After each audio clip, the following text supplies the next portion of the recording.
გერმანიის დამარცხების 80 წლის თავთან დაკავშირებით 9 მაისს მოსკოვში ტრადიციული აღლუმი იმართება. რუსული პროპაგანდისტული მედია უკვე ავრცელებს ცნობებს იმის თაობაზე, მსოფლიო ლიდერებს შორის ვინ იქნება ის, ვინც დაესწრება, ან არ დაესწრება სამხედრო აღლუმს მოსკოვში. დღეს ჩვენ ვისაუბრებთ იმაზე, თუ როგორ იყენებს რუსეთის ფედერაცია ამ თარიღს პროპაგანდისთვის, სხვადასხვა ქვეყანაში საკუთარი ინტერესების გავრცელებისთვის და რუსული გავლენების გაძლიერებისთვის. კონფლიქტების მიმართულებით ჯეოქეისის მკვლევარი ბექა ბოჭორიშვილი გვერდება პირდაპირ ეთერში და სწორედ ის უპასუხებს ევრონიუს ჯორჯია შეკითხვებს. მოგესალმებით ბექა და მოგესალმებით, მადლობა მოწვევისთვის. დიდი მადლობა პირიქით თქვენ. მოდით ვისაუბროთ იმაზე, თუ რა პოლიტიკური მნიშვნელობა აქვს ამ შემთხვევაში ამა თუ იმ ქვეყნის შესაძლო დასწრებას ან მონაწილეობაზე უარის თქმას კრემლის მიერ ორგანიზებულ ღონისძიებაში. იცით რა არის, მოდი დავიწყოთ იქიდან, რომ ომის მესამე წელი მიმდინარეობს. უკრაინა რუსეთს შორის და ჩვენ ყველანი კარგად ხედავთ, რომ რუსეთის ასე ვთქვათ, ჭალებში პროგრესული ნაბიჯები თუნდაც ამ კონფლიქტში აბსოლუტური გამარჯვების მიმართულებით თლად ისეთი კარგი და მომგებიანიც ვერ არის მისთვის, როგორც საჭირო აქედან გამომდინარე მისი ძალისხმევა არის ასე ვთქვათ გასმაგებული, რომ არა მხოლოდ საგარეო ფაქტორებზე იმოქმედოს მსგავსი პროპაგანდისტული ნაბიჯებით, არამედ თავისივე მოსახლეობისთვის, თვითონ რუსი საზოგადოებისთვისაც იყოს ჩაყენებული მაქსიმალურად მომგებიან პოზიციაში. ეს რამდენად გამოსდის, თუ რამდენად არ გამოსდის, ამას დროთა განმავლობაში ჩვენ კიდევ უფრო ნათლად დავინახავთ. თუმცა ფაქტია, როგორც ილუზია იმის თაობაზე, რომ ის წარმოადგენდა მსოფლიო მეორე არმიას 2022 წლამდე ის ასე ვთქვათ დასამარდა, ჩვენ ამ მომენტში მოცემულობა გვაქვს, რომ არის ძალიან აქტიური მცდელობები. თუნდაც მსგავსი, ასე ვთქვათ, თარიღების აღნიშვნით გარკვეული ძალა აჩვენოს არა მხოლოდ საგარეო ფაქტორებს, არა მხოლოდ დასავლეთს და ამერიკას, თუნდაც თავისივე მოსახლეობისთვისაც წარმოჩინეს ისევ ისეთ ძლევამოსილ იმპერიად, ისევ ისე ძლევამოსილ ძალად, როგორც ეს მანამდე იყო. და ისიც საინტერესოა, თქვენ ნაწილობრივ შეეხეთ ამას, მაგრამ უფრო რომ გავშალოთ, თქვათ, როგორ იყენებს რუსეთი სწორედ ამ თარიღს თავისი პროპაგანდისტული მიზნებისთვის და რა მთავარი მახასიათებლები აქვს კრემლის დეზინფორმაციულ კამპანიას ამ თვალსაზრისით.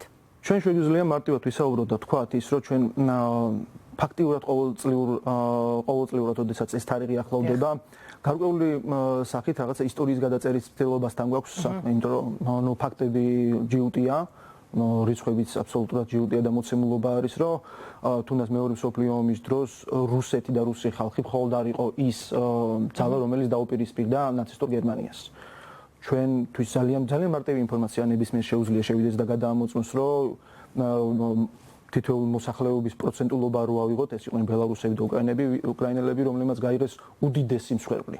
უკრაინას თუ არ ჩავთვლით ომამდე 1932-33 წლებში, როდესაც გამოიარეს ჰოლოდომორი და სხვადასხვა მონაცემებით 5-დან 7 მილიონამდე ადამიანი შეეწირა ამ ტრაგედიას.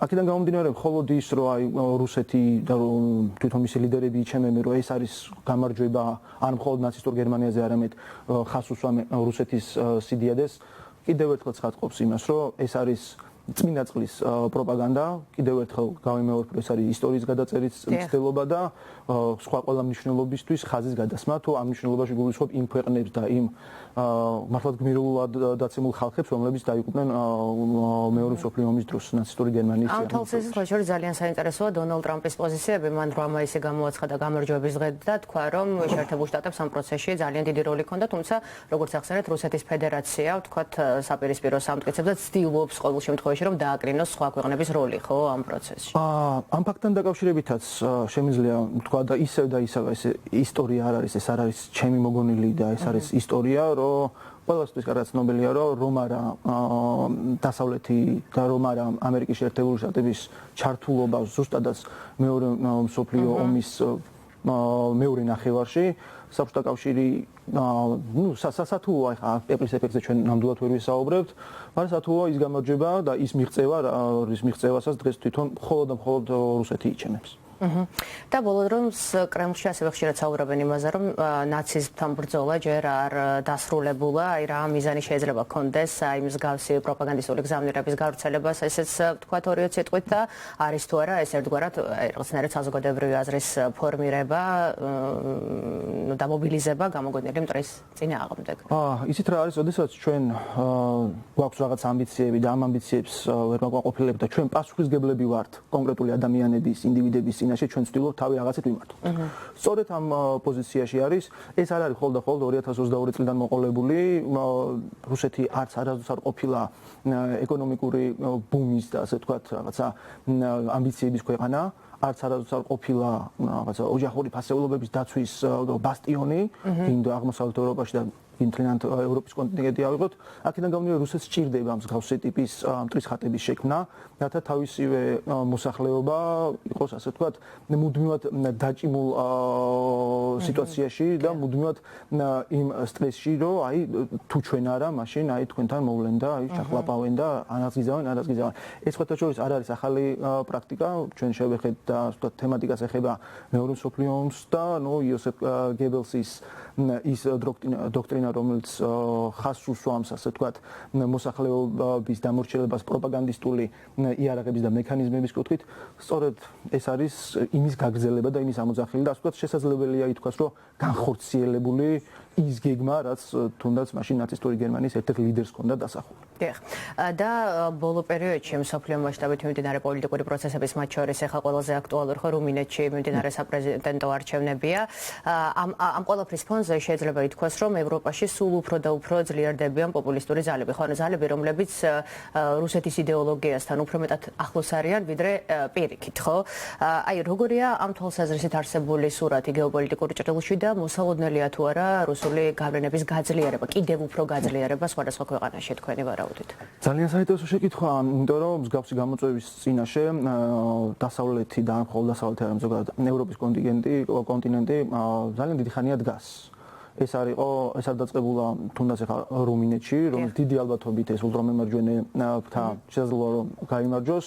მსგავსი სიტუაცია იყო ჩეხეთშიც, აგერ გერმანიაშიც ალტერნატივა გერმანიისთვის პარტიასთან დაკავშირებული ატეხილი საკითხი, წამოწეული საკითხი, რომელიც საკმაოდ ასე ვთქვათ რეზონანსული აღმოჩნდა და აღმოჩნდებოდა რა თქმა უნდა, იმიტომ რომ რეალურად ყოფილი გდრ-ის ტერიტორია, რომელიც დღეს გერმანიის საერთო გერმანიას წარმოადგენს, ამ პარტიას ჰქონდა ძალიან დიდი მხარდაჭერა, 100%-იანი მხარდაჭერა შეიძლება ითქვას წინა არჩევნებში.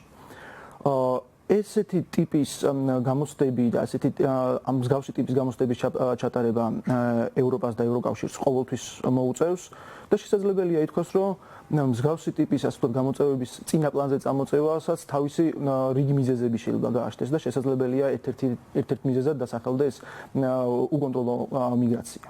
ანალოგიურად შეიძლება შევეხოთ დღევანდელი ამერიკის ადმინისტრაციაზე საუბარი, როდესაც ასევე უკონტროლო მიგრაცია და შესაძლებელია ვახსენოთ ვოუკიზმის ტერმინი, ვოუკიზმი, რომელმაც გამოიწვია ის, რომ მოსახლეობა გადაიხარა ცენტრისკენულ მემარჯვენე მიმართულებით. და მივიღეთ ის, რაც მივიღეთ, რეალურად დღევანდელობაში სწორედ მსგავსი ტიპის ამ ტიპის ცვლილებამ იანვრიდან მოყოლებულს გულისხმობ, წარმოშვა ის ძალიან ბევრი წამახალისებელი ფაქტორი, რასაც თუნდაც შესაძლებელია დღეს ხედავდეთ რუმინეთში, იმიტომ რომ რუმინეთში ერთ-ერთი ეს კანდიდატი ვინც არის ულტრამემარჯვენე, გამოვიდა და განცხადებაში თქვა, რომ ის ემხრობა Make America Great Again. ეს არ არის მხოლოდ იდეა, ის ემხრობა ამერიკის იზოლაციონიზმს, რათა იყოს, ასე ვთქვათ, რაც შეიძლება ნაკლები ყურადღება ევროპაში და ევროპის კონტინენტზე ამერიკის მხრიდან. ეს რაში გადაითარგმნება და როგორ გადაითარგმნება ჩვენთვის ყველასთვის ნათელია შესაძლებელია საქართველოს როგორც ასე ვთქვათ ქვეყნის მაგალითიც ავიღოთ ამ საკითხში.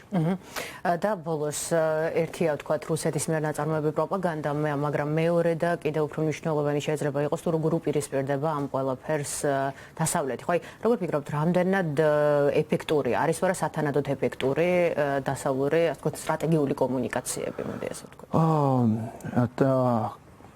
ძალიან ბევრ, ასე ვთქვათ, როგორც ინტერვიუს, სტატიას, მსგავს რაღაცას ვეცნობით. ეს სტატია არის ყველასთვის საქართველოში ხელმისაწვდომი და არაერთი სტატია არის იმ კრიტიკაზე დაფუძნებული, რომ მსგავსი ტიპის სტრატეგიული კომუნიკაციების ნაკლებობამ გამოიწვია რეალურად ის შედეგები და იწვევს იმ შედეგებს, რასაც დღეს ევროპაში, თვითონ ევროკავშირის ქვეყნები აწყდებიან. ეს საქართველოს მოსახლეობას მინდა რომ ძალიან კარგად ესმოდეს და ითავისებდეს იმას, რომ არ შეიძლება იმ ქვეყნის რომანტიზირება რომელი ქვეყანაც ერთ-ერთი ლიდერია თუნდაც აღმოსავლეთ ევროპაში ბავშვთა ტრაფიკინგის ან ბავშვთა პორნოგრაფიის მიმართულებით. ასევე არ შეიძლება ჩაითვალოს ქვეყანა ოჯახის ფასეულობების დამცველად, როდესაც ისევ კონტინენტურ ევროპასთან შედარებით ერთ-ერთი ყველაზე მაღალია ასე ვთქვათ განშორების ოჯახის დანგრევის მიმართულებით. არ შეიძლება ქვეყანა გახდეს შენი ასე ვთქვათ მიზანი, პერსპექტიული მიზანი შენთვის, როდესაც იცი რომ თუნდაც ევროკავშირში ყველაზე ღარიბი ქვეყანა ბულგარეთი ავიღოთ, ბულგარეთზე საპენსიო მიმართულებით ბულგარეთზე დაბალი პენსიებია რუსეთში. ეს არის ის მსუყე მასალა, რაზეც ასე ვთქვათ ძალიან მარტივად შეუძლიათ თუნდაც სტრატეგიული დოკუმენტის აგება და უკვე საპირისპირო ტიპის პროპაგანდის წარმოება. შესაძლებელია ითქვას, რომ დღეს უკვე აქტიურად მიმდინარეობს მასზე მსჯელობა და ერთ-ერთი მიზეზი, რატომაც ასე პროაქტიურად დასავლური მხარე გამოფხიზლდა, შესაძლებელია ითქვას, რომ ეს არის ტრამპის ადმინისტრაცია და მისი წყალებში ბრუტალური ნაბიჯები, გადადგმული ნაბიჯები, რომელიც არა მხოლოდ ეკონომიკური, არამედ პოლიტიკურიც არის, რა თქმა უნდა. ეს რაღაცა ამ ტიპის ნაბიჯებმა გარკვეულწილად რაღაცა ცივი წყლის ეფექტის მქონე გავლენა იქონია დასავლურ სახელმწიფოებზე და ჩვენ დღეს ვხედავთ, რომ აბსოლუტურად შესაძლებელია ითქვას, რომ 20 წლიანი ვთქვათ სტატიკური მდგომარეობიდან გადაინაცვლეს პროაქტიულ მდგომარეობაში და ხედავთ საკმაოდ საინტერესო ნაბიჯებს. თუმცა უნდა ითქვას, რომ ჯერ კიდევ არსებობს არაერთი სახელმწიფო, რომელიც რუსული პროპაგანდისა და სპეციალური სამსახურების ასე ვთქვათ მწვანებელად არის შესაძლებელი აქცეული, თუნდაც შესაძლებელია ავიღოთ ავსტრია.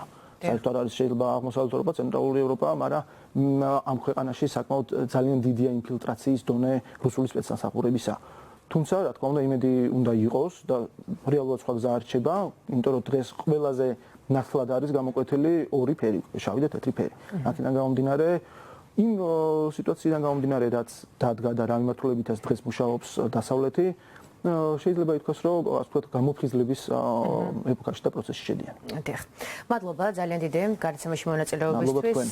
მაყურებელს მე კიდევ ერთხელ შევახსენებ, რომ კონფლიქტების მიმართულებით ჯეოქეისის მკვლევარი ბექა ბოჭორიშვილი პასუხობდა ევრონიუს ჯორჯიას შეკითხვებს. ჩვენ კი რეკლამაზე გავდივართ და სულ მალე დღის სხვა სიახლეებით